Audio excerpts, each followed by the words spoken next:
je suis très heureuse de recevoir Claude Chope. Et je dois dire que Claude Chope, spécialiste de Dumas père, hein, vous êtes vous êtes en France le meilleur spécialiste de Dumas père. Vous êtes le number one. Facilement, parce qu'il n'y en a pas d'autres. Et qui a fait rééditer beaucoup d'œuvres de Dumas. Chez Phébus, d'ailleurs, beaucoup. Beaucoup chez Phébus, oui, j'en avais découvert. Mais ce qui est drôle, enfin je trouve vraiment drôle, comme quoi les ironies de la vie, c'est que ce qui a rendu Claude célèbre dans le grand public, parce qu'autrement les gens lisaient Dumas, ne se rendaient pas compte que c'était Claude qui avait fait éditer, connaissaient peu le nom de Claude Chope.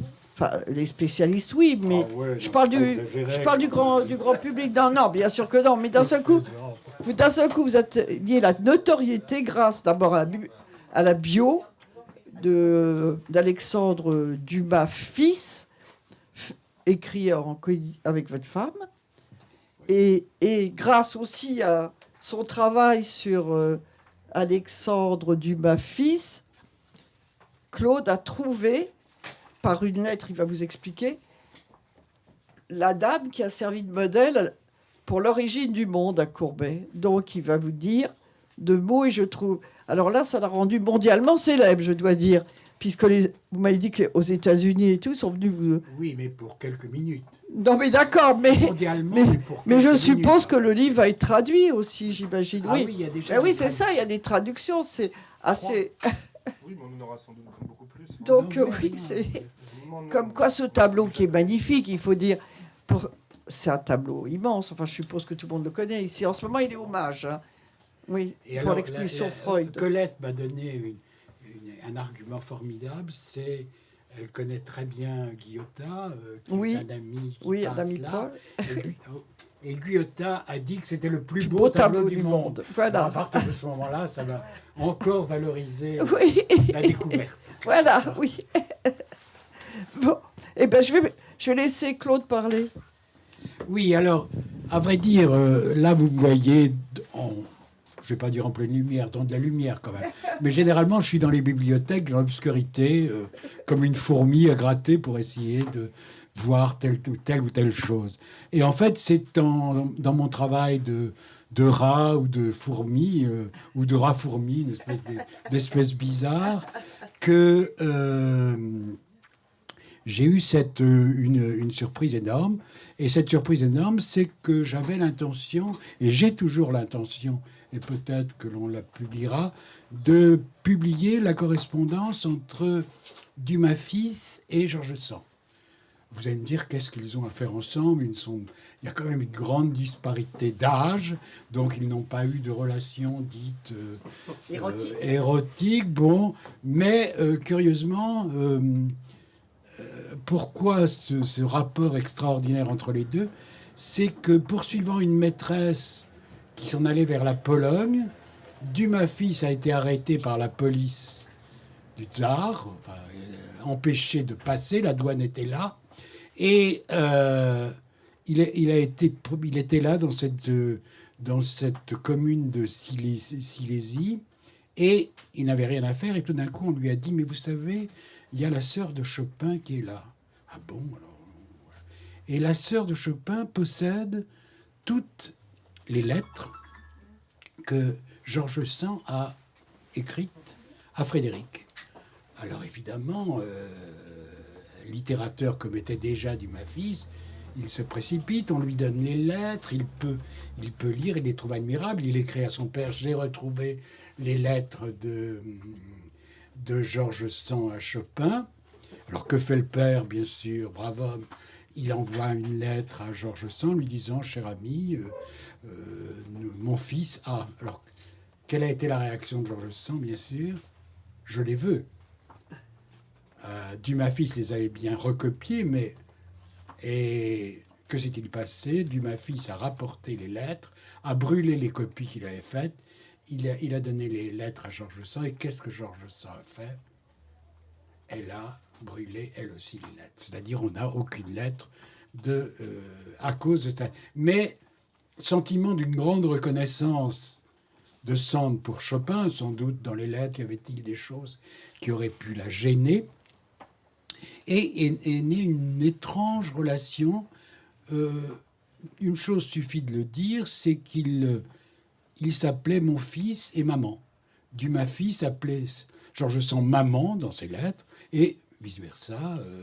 C'était... Alors donc, voilà l'histoire. Et donc, je lisais ses lettres, etc. Je suis arrivé à la Commune, et vous savez que la Commune, c'est une période assez complexe, avec des ressentiments très forts, des peurs énormes, qu'on pourrait d'ailleurs, dans une certaine mesure, voir un petit peu ce qui se passe actuellement. Et donc, dans la peur, en fait. Dans la peur qu'il y avait. Et en lisant ces lettres, j'arrive à un passage, et là, je vous le lis très... très... Il parle de Courbet, qui a un certain talent, qui, sans être exceptionnel, est remarquable et intéressant. Mais on n'a pas le droit d'être aussi orgueilleux, aussi insolent et aussi lâche, sans compter qu'on ne peint pas, alors c'est là qu'il, de son pinceau le plus délicat et le plus sonore, l'interview, lisais-je, de Mademoiselle Queugnot de l'Opéra pour le Turc qui s'y hébergeait de temps en temps, le tout de grandeur naturelle et aussi de grandeur naturelle, deux femmes se passant d'hommes. Alors, les deux femmes se passant d'hommes de Courbet, on reconnaît aussitôt ce que c'est. Vous l'avez sans doute vu, c'est actuellement au Petit Palais. Ce sont les deux amis ou le sommeil. Ça porte plusieurs titres. Et donc, bon, c'est Courbet. Puis l'autre, le premier tableau, bien entendu, qu'est-ce que c'est? Ça ne peut être que l'origine du monde. Alors, à partir de ce moment-là, que s'est-il passé? Il fallait essayer de retrouver qui était cette personne, Mademoiselle Queugnot de l'Opéra.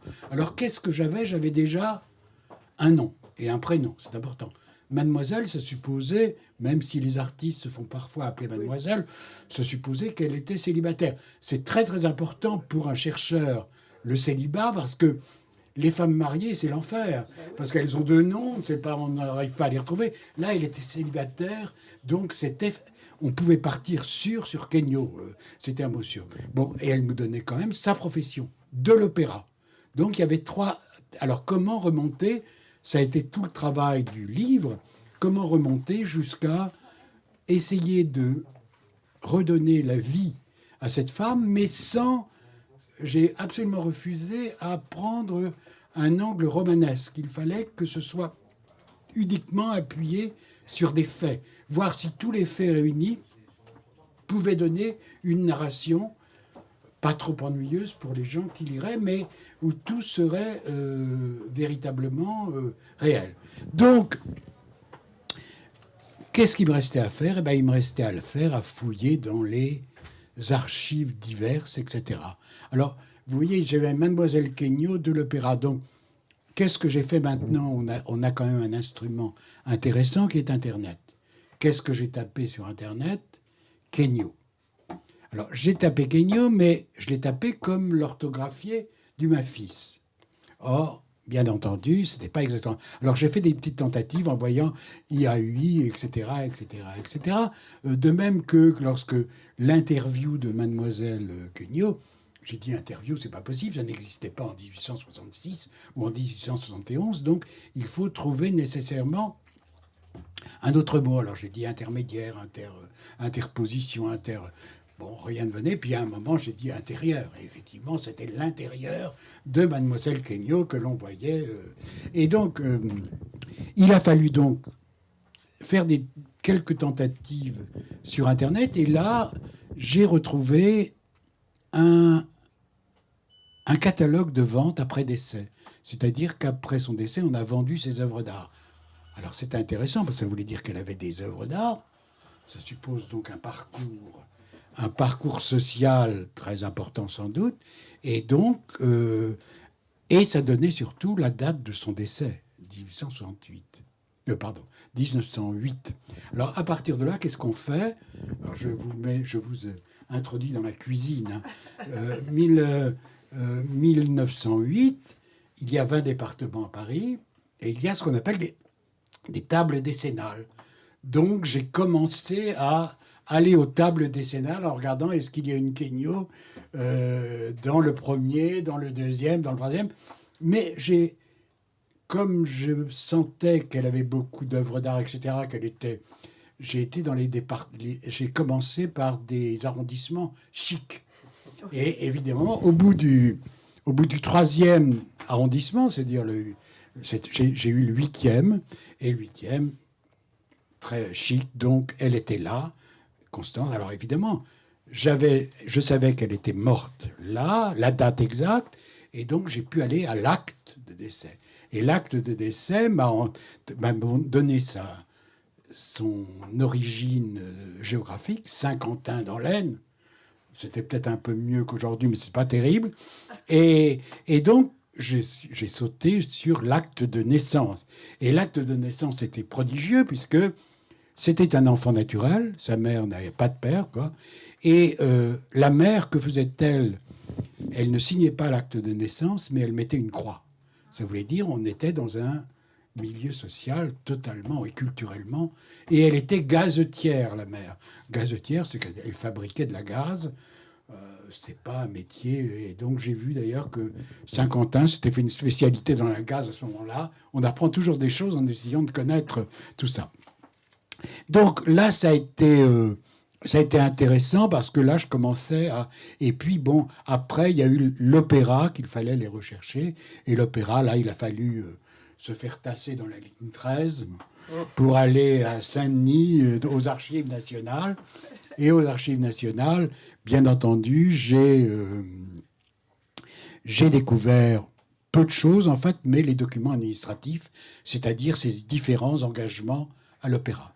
Donc, j'avais déjà tout ça. Et après, bon, ça a été la grande découverte, mais c'était plus facile parce que maintenant... Et à l'opéra, il y avait, entre autres, à la fois la bibliothèque de l'opéra Garnier et à Saint-Denis, il y avait beaucoup de photographies d'elle. Donc, les danseuses, vous savez, c'était le moment où les photographes prenaient beaucoup de format carte postale ou format carte de visite. Oui. Et donc, il y avait des tonnes de photos. Donc, j'ai trouvé 12 ou 13 photos dans le livre. Il y en a 3 ou 4 qui sont répertoriées. Donc, on avait tout. Et il y a un chercheur des archives qui a bien voulu se pencher sur le cas Queignaud et qui m'a découvert l'inventaire après décès de Constance. Et là, à ce moment-là, j'ai vu qu'elle vivait dans un luxe incroyable, rue Royale, avec et une villa à Cabourg, dont on avait la description et que j'ai fini d'ailleurs après coup par retrouver sur le papier. Parce que le charme, quand même, c'est d'aller sur les lieux. Donc, j'ai été rue Choiseul, telle rue, et puis à Cabourg, j'ai recherché désespérément la villa en question, parce qu'elle avait un nom. La villa avait un nom, mais je ne trouvais absolument pas à Cabourg le nom en question. Et après la publication du livre, donc c'est un ajout à faire, l'ancien maire de Cabourg m'a écrit ou téléphoné, je ne me souviens plus, pour me dire, mais oui, mais je sais où est la... Ça ne s'appelle plus comme ça maintenant, mais c'est maintenant la villa Varennes, les Varennes, c'est-à-dire les Garennes, c'est-à-dire un lieu où il y avait beaucoup de lapins. Oui. C'était un lieu plein de lapins. Donc, voilà. Alors, là, petit à petit, après, bon, il y a eu tout un travail dans les journaux, où chaque journal nous donnait un renseignement sur... Et on s'apercevait que, en fait, le Turc dont parlait Dumas fils, c'était Khalil Bey, un superbe collectionneur, quelqu'un qui a collectionné pendant 3 ou 4 ans avant de faire faillite les plus beaux tableaux sur le marché parisien, entre autres des Ingres et des Courbet, puisqu'il avait 2 Courbet. Et ce que j'avais découvert aussi, c'est que dans le catalogue de Constance, et là, ça nous a fait dire, bah, ça ne peut être qu'elle, il y avait dans sa collection un Courbet. D'ailleurs, qu'on reproduit ici. Donc, si vous voulez, voilà un petit peu le cheminement. C'est un long parcours en compagnie de Constance. C'est une belle histoire parce que, en fait, on a l'impression que quand on regarde le tableau de Courbet, on a l'impression que c'est quand même un objet. Hein, me disait une de mes amies, disait c'est la plus célèbre des femmes sans tête. Oui. Et donc, c'est un objet, et un objet terriblement érotique, puisque, en fait, le cadrage est exactement celui des premières photographies pornographiques. Hein, si l'on regarde bien, c'est déjà une période où il y a des photographies pornographiques. Donc, elle est objet. Et là, essayant de la reconstituer sa vie, j'avais l'impression d'en faire un sujet. Elle était le sujet de sa vie. Elle avait réussi à sortir de la misère qui était son origine. Et avec cette réflexion, qu'est-ce qui pouvait sauver une fille née à Saint-Quentin avec un handicap culturel invraisemblable? Qu'est-ce qu'il pouvait la sauver? Quelle était, au fond, sa monnaie d'échange? C'était son corps. Et donc, elle a réussi en jouant sur comme certains personnages de Colette, les personnages de Chéri, etc., elle a réussi avec obstination à vaincre le sort, la malédiction sociale, et donc, j'étais plein d'admiration à la fin, me disant, bon, elle est partie de là, et elle arrive avec des meubles de grande qualité, des tableaux superbes, etc. Donc j'étais dans... Voilà. Présentation à peu près finie. Mais vous avez dire aussi qu'à l'opéra, c'était presque pas payé. Ah non, pas du tout. Mais c'était effrayant. À peine plus qu'une ouvrière. Ah oui, ah oui. Et elles devaient acheter leurs chaussons, Oui, oui. Et puis payer des maîtres de ballet, puisque oui. il n'y avait pas... Et c'était des contrats de quelques mois. Voyons, c'était... On poussait alors, quand même les danseuses à être des courtisanes. Voilà, hein. Et alors, ce qui est très amusant, c'est qu'en fait, ce qui a fait l'influence de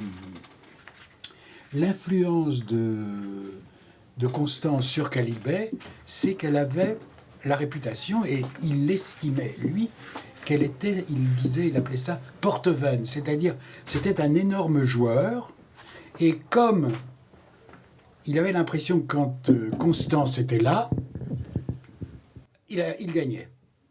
Et évidemment, vous savez que vous connaissez les joueurs. Je sais pas, moi, j'ai vécu une partie de ma jeunesse auprès d'un casino, et on sait que les joueurs, quand ils gagnent, sont extrêmement généreux avec l'entourage.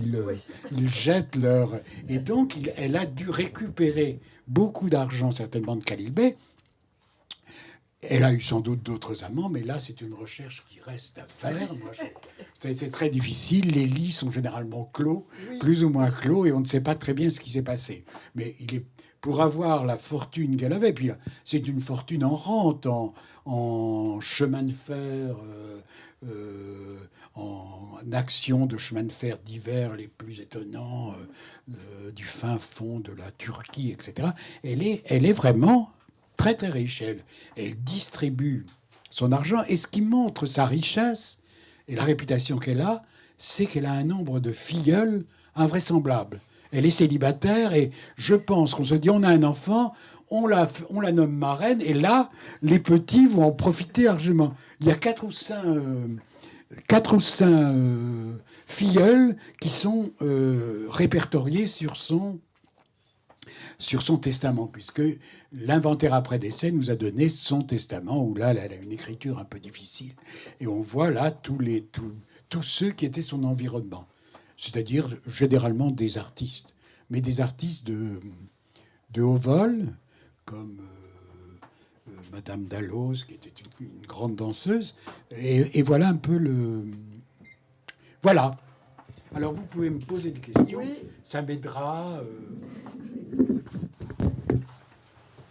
Vous avez des questions? grande timidité. C'est l'habitude dans ce genre de... Mais comment vous savez que sa fortune, c'est à partir de son corps? C'est dans vos recherches que vous avez vu ça? Bah non, mais on voit pas comment elle aurait pu gagner autrement. Oui, mais peut-être qu'elle a gagné, je sais pas comment. Mais il n'y a pas de loto à ce moment-là. Oui, il n'y avait pas les jeux. Donc pour vous, c'est son corps. Oh, nécessairement, oui, bien entendu. Mais bon, Comme les danseuses, tu sais, à l'époque, je veux dire, son corps, c'est le savoir-faire avec. Oui, c'est ça. C'est-à-dire qu'il y a tout un... Il y a un côté geisha quand même, hein, parce que toutes ces femmes sont... C'est pas du tout, ça se pratique pas dans un 5e étage miteux, etc. C'est vraiment à l'opéra ou à l'opéra comique, on les voit très souvent, admirablement habillés, et les hommes, entre autres les hommes du Jockey Club, par exemple, qui ont quand même beaucoup d'argent. Et c'est, vous savez, c'est la période de Napoléon III, c'est la période d'un enrichissement extraordinaire à cause de... entre autres du développement des chemins de fer, etc. Donc il y a bien entendu, je crois, c'est plutôt vraiment, c'est le demi-monde, en fait, c'est pas vraiment la prostitution, c'est... On appelait les courtisanes. Des courtisanes de la haut comédie vol, en française, fait. les comédiennes, c'était pareil aussi. Ils gagnaient très très peu dans... Et par contre, c'était là, venaient servir tous ces messieurs riches. Oui. Voilà. Non, mais Khalil Bey, par exemple, on connaît, alors qu'on ne connaît pas les amants de Constance, on connaît les maîtresses de Khalil Bey, et ce sont généralement des comédiennes. Oui. Marie Colombier, par exemple, qui est une bonne actrice, des tas de gens de cette qualité-là, en fait. Voilà. Donc, si Tu vous... montres très bien qu'il y avait même une sorte de distinction, c'est-à-dire qu'on cherche à être en cours avec la courtisane. Voilà, oui, oui.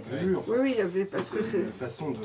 C'est un milieu que connaît bien Dumas fils aussi, il a écrit Le Demi-Monde, il a écrit Oui, bien sûr, Dame c'est- Familia, c'est tout. Le demi-monde est un petit peu antérieur. Oh non, c'est à peu près la même période. Oui, enfin, il est bien évident que la courtisane, et c'est Dumas fils avec la Dame aux Camélias, qui réhabilite la comédienne. Et la comédienne n'est plus une maudite, c'est quelqu'un qui est capable de se sacrifier. Bien sûr, à la fin, elle meurt. Constance ne meurt pas, elle survit très bien, hein, mais c'est quand même sous le patronage de ces femmes exquises, etc., et qui sont capables d'aimer, en fait. Et qui, voilà, c'est vraiment le monde qui suppose une certaine liberté des mœurs, certainement, mais aussi économiquement une espèce de grande richesse. Et comment a réagi disons, le monde artistique, culturel à cette nouvelle, enfin à cette découverte Vous avez dit que vous avez été sollicité à l'étranger par les Américains, mais aussi en France, comment ça C'est-à-dire, j'avais très peur, et je ne sais pas si j'ai transmis ma peur à mon éditeur, mais il est sûr que je craignais un peu une polémique violente, parce qu'il y a eu déjà des polémiques à propos de l'identité de cette femme. Il y avait entre autres eu dans Paris Match, je crois, il y a eu un gros scandale avec Orsay, Paris Match, c'était un peu difficile. Et il y avait aussi une polémique parce qu'on disait que c'était Jo l'Irlandaise, la maîtresse de Courbet. Or, il est bien évident que c'était une rousse et le tableau ne prête pas en faveur d'une rousse. Donc il y a eu plusieurs choses. Et je me suis dit, nécessairement, il va bien y avoir un grincheux qui va dire, mais non, c'est pas possible. Et en fait, le seul grincement de dents qu'il y a pu avoir, c'est de dire, ah ben c'était peut-être pas la peine, c'est bien le mystère, on aurait pu garder le mystère. Pourquoi avoir ça? Oui, c'est vrai, mais ça c'est vrai, ce serait vrai de tout, ou de rien, en fait. Puisque, bon, tout ce qui est scientifique, c'est un petit peu essayer de vaincre un mystère plus ou moins clairement donné. La directrice du musée d'Orsay avait l'air convaincue, a expliqué qu'elle avait l'air convaincue, enfin que tout cela était très convaincant. Enfin, il y a eu au contraire plutôt des accueils positifs. Oui, non, il n'y a pas eu, scientifiquement, il n'y a pas eu de... Alors peut-être que quelqu'un prépare ses cartouches dans un coin secret pour dire, mais non, c'est pas ça, cela. Bon. Et en vérité, ce qui m'amuse beaucoup, ce qui m'a beaucoup amusé dans l'affaire, c'est que ça m'est tombé dessus. C'est-à-dire que je n'ai pas essayé de faire un livre sur... Non. J'étais en train d'écrire des notes pour une correspondance. Donc j'ai été un peu sonné quand, ne cherchant pas, j'ai trouvé. Alors j'ai plutôt l'habitude de chercher sans trouver. Hein.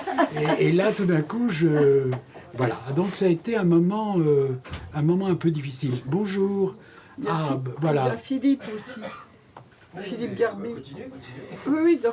Mais ça dit quoi? Les nuits qui vous faites les nuits qui ça va passer en janvier. Ah Les nuits. oui, Il est là, bien il est sûr. de caché. Ah, je croyais que c'était en décembre. Vous, c'est début janvier. Ah, c'est début janvier. Nous n'interrompons pas le... Non, non, non, non. Connaît-on la nature de ses relations avec Courbet? Comment s'est déroulée leur rencontre? A-t-elle posé pour d'autres toiles? Elle a posé pour d'autres toiles, mais des peintres de troisième catégorie. Il y a un tableau qui a été exposé dans un salon, je crois que c'est le salon de 66, d'un nommé Sainton. Ne connais pas, et j'ai recherché, parce que ça aurait été très bien d'avoir retrouvé le tableau. Non, elle n'a pas. Elle a posé, bien sûr, on l'a trouvé là, avec l'exposition Nadar. On a un petit tableau qui est là d'ailleurs aussi, qui est exposé. Nadar s'est servi d'elle comme modèle à plusieurs reprises. Mais bon, c'est pas... Oui, elle était jolie. Oui, elle n'était pas jolie, c'est peut-être beaucoup. Elle était élégante, chic. Voilà. Et comment elle a été reçue, ce tableau-là, à l'époque? Ah, il n'a pas été reçu du tout. Je veux dire que c'était un tableau secret, Oui, c'était à mettre sous... Il y avait un petit rideau vert chez Khalil Bey pendant les 2 ans Celui qui l'a de Khalil commandé. Bey. Il y avait un petit rideau vert et il soulevait le petit rideau avec certaines personnes. Et je soupçonne Dumas fils d'avoir été de ces personnes pour qui on a soulevé, parce que Dumas fils était aussi un grand collectionneur. Donc, de collectionneur à collectionneur, d'homme à homme aussi, il y avait ce côté très machiste du temps. C'est certainement, Dumas fils a certainement connu le tableau par Khalil Bey directement, je pense. Mais ça fait partie de ces hypothèses. Vous savez, alors là, quand on écrit des choses comme ça, on dit, on peut supposer que, peut-être que, probablement, mais... Donc, on était dans ce moment où probablement, mais... Donc, voilà. Oui. C'était une commande, c'était un tableau de commande. C'était un tableau commandé. Et je pense que ça correspondait tout à fait, d'après ce que j'ai cru sentir, à cause aussi du tableau des 2 personnes se passant d'hommes, je pense que ça correspond à un érotisme particulier de la part de Khalil Bey, c'est-à-dire un voyeurisme accentué. Donc, je pense, et on suppose, comme beaucoup de personnes venant à Paris, ils venaient à Paris pour se soigner souvent de la syphilis. Et on peut dire, et quand on a la syphilis, c'est beaucoup mieux d'avoir un certain érotisme, je ne vais pas dire passif, mais bon. Et donc, il y a toute cette arrière-cour, si vous voulez, qu'on peut essayer de deviner sans en être totalement certain. Maxime Ducamp l'a vu, comme Dumas fils, sans doute montré par quelqu'un d'autre. Il y a aussi les Goncourt qui, plus tard, quand il n'appartient plus à Khalil Bey, chez un antiquaire, un marchand de tableaux, il a l'occasion de voir. Mais sans ça, c'est des peintures qui se vendent sous le manteau, hein, comme certains textes sont donnés sous le manteau. Mais à part Alexandre, si les autres savaient qui était le modèle. Ah non. Non, je pense pas. Il y a... Qui l'a su? Dumas fils, c'est sûr. C'est le seul, hein, parce que Maxime Ducamp parle du tableau, mais il ne parle pas de l'identité du modèle. De même, les Goncourt... Est-ce qu'il a commandé un corps ou est-ce qu'il a demandé une personne? Ah, il a demandé une personne, je suppose. Je suppose, enfin... Et puis il avait ce corps-là sous la main, si j'ose dire. Donc, il l'a donné à Courbet. Voilà, il a demandé un corps. Et donc, bon... et puis... elle était dans un rapport quand même, un rapport de faiblesse par rapport à Khalil Bey qui avait des fortunes une écurie chevaux de course, etc. C'était vraiment il éblouissait tout Paris. Pendant 2 ans, il a ébloui Paris, avant de repartir vers la Turquie. Sans argent. Oh, muse, c'est un mot quand même un peu Non, innocent, oui. là. Hein. Oui, non, oui. Oui, oui. Ça, je ne sais pas très bien. Et en fait, ce qui est très amusant, c'est donc... Non, ce qui m'a paru évident en lisant tout ce que j'ai pu lire, c'est qu'elle avait... cette Constance avait un groupe d'amis féminines, danseuses, chanteuses, des gens de l'opéra ou de l'opéra comique, très fort, très soudés, autour d'un vieux musicien, ce vieux musicien s'appelant Aubert. Je ne sais pas si vous avez entendu parler d'Aubert. Oui. Alors Aubert était... Et il y avait ce qu'on appelait le quadrille d'Aubert. Il avait 4 jeunes femmes toujours autour de lui. Tous les soirs, il était au théâtre avec elles, presque tous les soirs. Bon, il avait, je crois, 82, 83 ans. On ne peut pas supposer une vie sexuelle extrêmement importante. Hein. Donc, c'était véritablement... Et je crois que le tableau Les Deux Amis parle bien de ce qui se passait à ce moment-là. C'est-à-dire, je pense qu'il y avait un homme, le vieil Aubert, alors il est directeur du conservatoire, vraiment l'homme important en musique. Et dessous, il y avait 4 femmes qui s'aimaient, certainement. Alors, quelle mesure, j'en sais rien. Mais on est plutôt dans quelque chose qui est de l'ordre du saphique, en ce qui concerne, je crois... Constant. Et donc, si vous voulez, c'était des femmes qui prêtaient leur corps, mais qui les donnaient peut-être à d'autres femmes. Vous voyez, cette espèce de rapport extrêmement curieux et extrêmement intéressant à analyser. Voilà, donc... Des psys vous ont contacté, justement? Des psychanalystes? Ah non, mais moi je suis incapable de quoi... Non, mais... La psychanalyse, alors, effectivement, on n'a pas terminé l'histoire de Constance, c'est que ça s'est retrouvé en Russie au moment de la guerre, sans doute passant par l'Allemagne, c'est parti en Russie, c'est revenu, et là, ce qui a acheté Lacan. C'est pour ça, oui, c'est pour ça qu'il est alors, hommage en ce moment. Alors Lacan a acheté le tableau, et il en a... alors là, lui, c'est plus le petit rideau vert, mais c'est une toile de maçon, très jolie, qu'on voit là au musée. C'est hommage aussi. Une très très belle toile, et Ah, donc là aussi... Très érotique aussi, mais... Il faisait glisser la toile pour montrer le tableau quand il y avait... Plus de patients, parce que c'était dans son cabinet. C'était dans son cabinet. Oui, mais quand il n'y avait plus de patients, pour les patients, il y avait le cash. Donc c'est un tableau étonnant avec une personne, en fait peut-être qui avait tout pour être banal, mais et alors c'est toujours très touchant pour quelqu'un. C'est pas la première fois que ça m'arrive dans un certain sens de reconstituer la vie des morts, si j'ose dire, des gens qui ont totalement disparu. D'autres ont fait ça. Il y a des tentatives de Michon qui sont de cet ordre-là aussi. Mais on est dans ce monde où c'est formidable parce qu'on part de rien, on a un nom, un prénom, et puis on se dit, mais ça existait, elle a existé. Alors, vous allez me dire, les cimetières sont pleins de gens qui ont existé. Et donc, il y a un moment une espèce de tendresse qui se forme à mesure qu'on essaie de deviner un peu plus. Et Lacan connaissait Khalil Bey? Ah, Lacan ne connaissait pas Khalil Bey. Je suis sûr que Khalil Bey n'est jamais allé sur le divan. A-t-il connu l'existence lointaine de Khalil Bey? Oui. Oui. Non, il a été... Non, parce que comme il a mis le tableau dans son cabinet, oui. Je pense que Lacan lui-même aurait pu s'amuser. Non, parce qu'il y avait... Le tableau avait quand même une célébrité souterraine. On savait qu'il existait, certains l'avaient vu, comme les Goncourt. Donc, c'était un tableau un peu mystérieux, mais on savait qu'il existait. Et comment on a récupéré de Russie, justement? Alors là, je pense que ça a été un propriétaire, certainement, qui, après la guerre... Après la guerre, l'a acheté, a marchand. réclamé ou l'a racheté.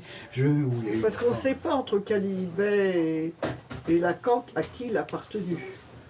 Non, On on ne ne- sait pas, là. à vrai dire, on a surtout des marchands de tableaux à ce, Oui, oui. à ce niveau, mais il n'y a plus de personnalité. Oui. Jusqu'à Lacan. voilà. Généralement, le nu, c'est quoi? C'est un nu, ce qu'on appelle une académie.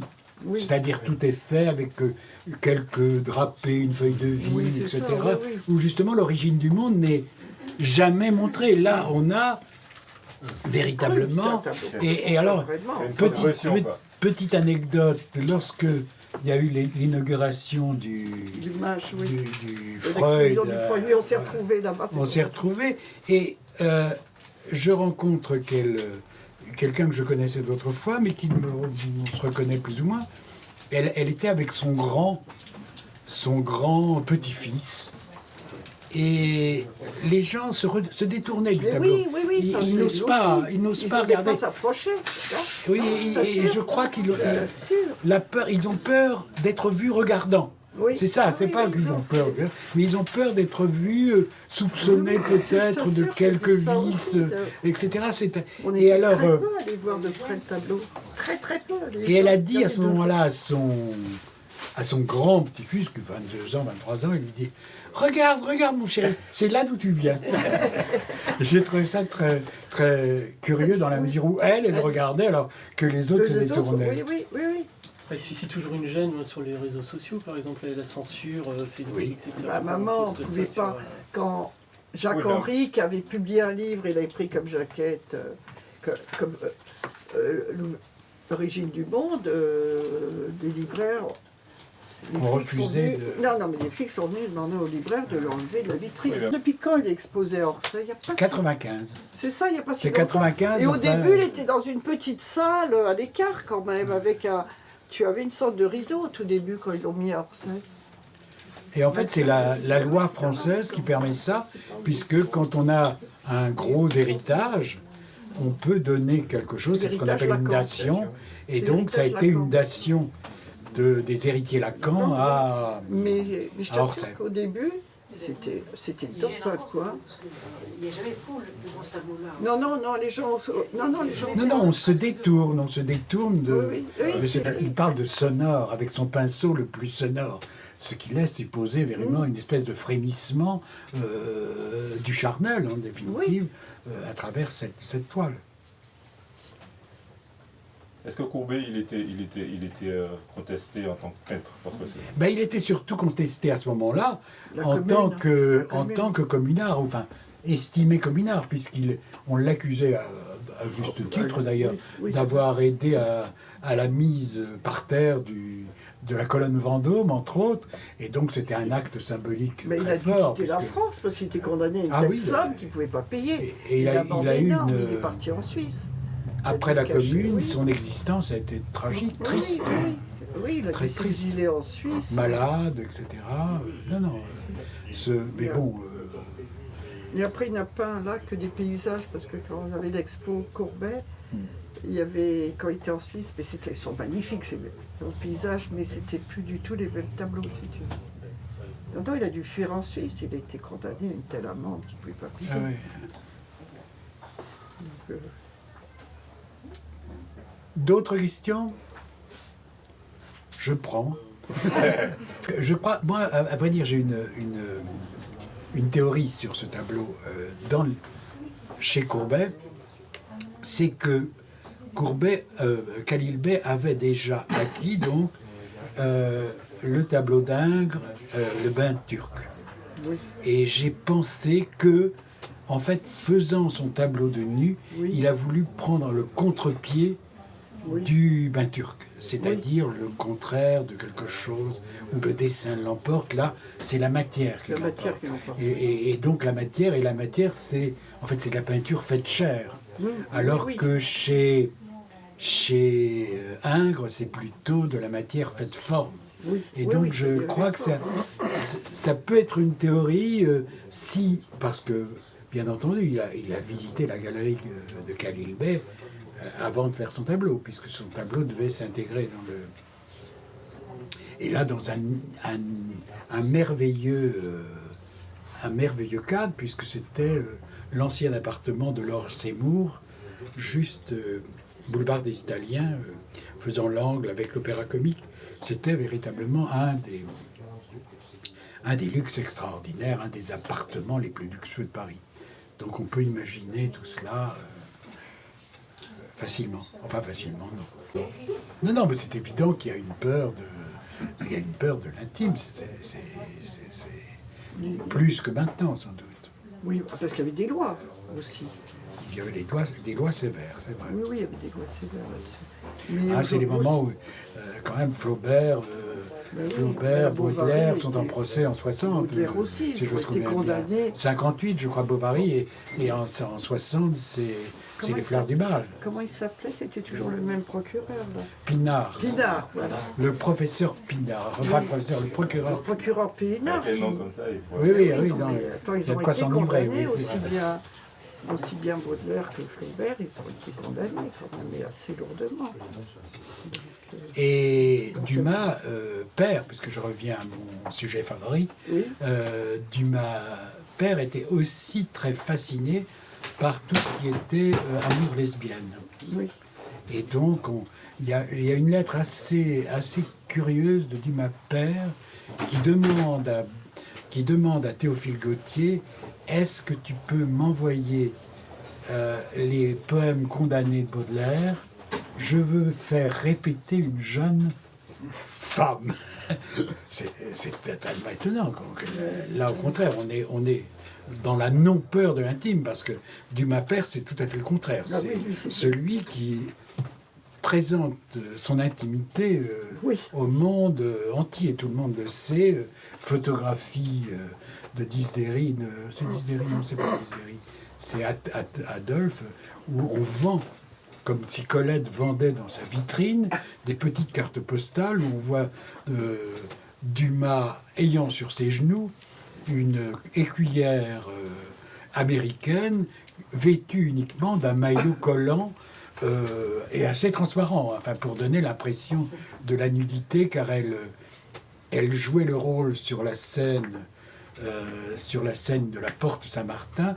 Elle jouait le rôle de Mazeppa. Je ne sais pas si vous connaissez Mazeppa. Vous savez, Mazeppa, c'est un révolté ukrainien, je ne me trompe pas, qu'on attache sur un cheval et qu'on lance le cheval. Alors évidemment, il passe dans les forêts, les branches s'accrochent à son corps, il vit dans l'horreur, quoi. Donc, pour parler de l'intime, il y avait certaines fortes personnalités qui n'avaient pas peur de l'intime.